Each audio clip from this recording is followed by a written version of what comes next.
रमेश अब बड़ा हो गया था, पढ़ लिख कर अब उसकी एक अच्छी सी नौकरी एक शहर में भी लग गई थी।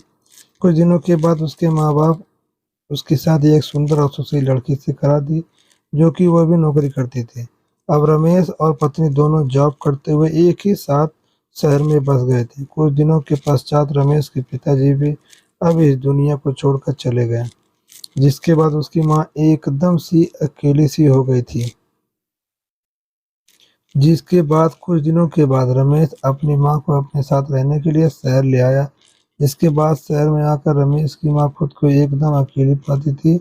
इस तरह उन्हें भी अच्छा नहीं लगता था, लेकिन एक माँ अपने बेटे को हमेशा खुशी रह जाती थी।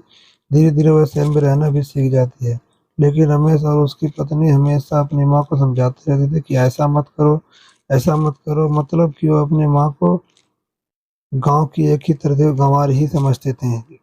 लेकिन माँ का दिल तो हमेशा से अपने बच्चों के लिए ही बड़ा होता है, तो सभी को चुपचाप सुनकर हाँ में हाँ मिलाकर रह जाती थी। एक दिन की बात है, सुबह रमेश की पत्नी को ऑफिस जल्दी जाना था। वो सब कुछ जल्दी से तैयार करके रमेश का खाना पैक करके ऑफिस चली गई। फिर इसके बाद रमेश भी जल्दी जल्दी तैयार होकर ऑफिस चला गया। फिर कुछ समय बाद रमेश की माँ ने देखा कि उसका बेटा खाने का बॉक्स तो घर पर ही भूल गया।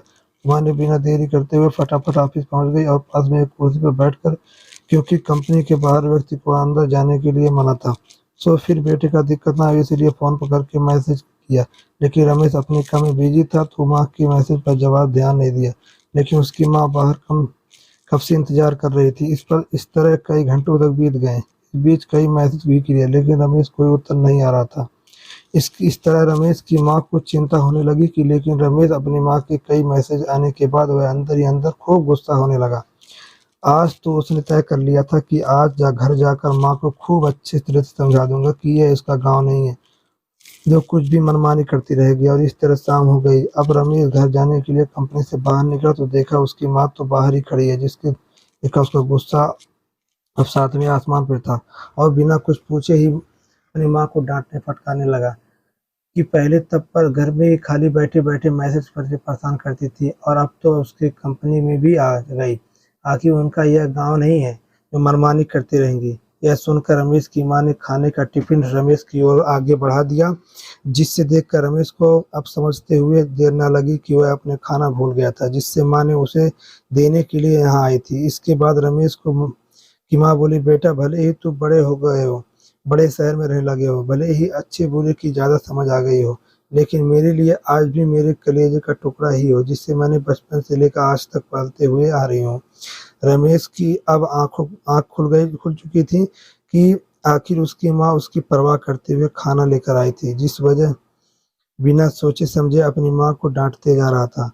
अब वह अपने किए हुए पे बहुत पछतावा हो रहा था, जिसे देखकर माँ ने उसे एक बार फिर से अपने गले लगाकर और इस बार रमेश अब आगे से खुद को माँ के लिए बदल लिया था।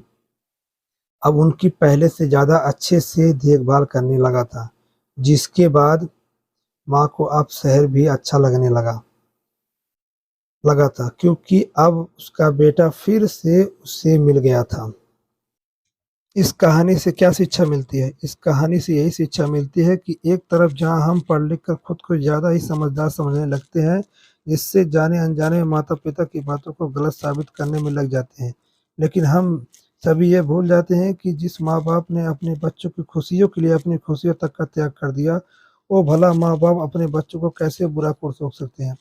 हर माँ-बाप की यही इच्छा होती है कि उनके संतान उनकी बुढ़ापे की लाठी बने, लेकिन विकास की आधी दौड़ में हम सभी अपनी मूलों को भूलते जा रहे हैं कि बहुत ही सोचनीय है। अगर हमारे माँ-बाप हमें पाल सकते हैं, तो हम बुढ़ापे में उन्हें क्यों नहीं पाल सकते? यही तो हर माँ-बाप की इच्छा होती है। आप सभी अपने माँ-बाप की उम्मीदों पर ज़रूर से ज़रूर खरा उतरें। अगर वीडियो अच्छी लगे तो प्लीज़ लाइक करें और चैनल पर नए हो तो चैनल को सब्सक्राइब करें।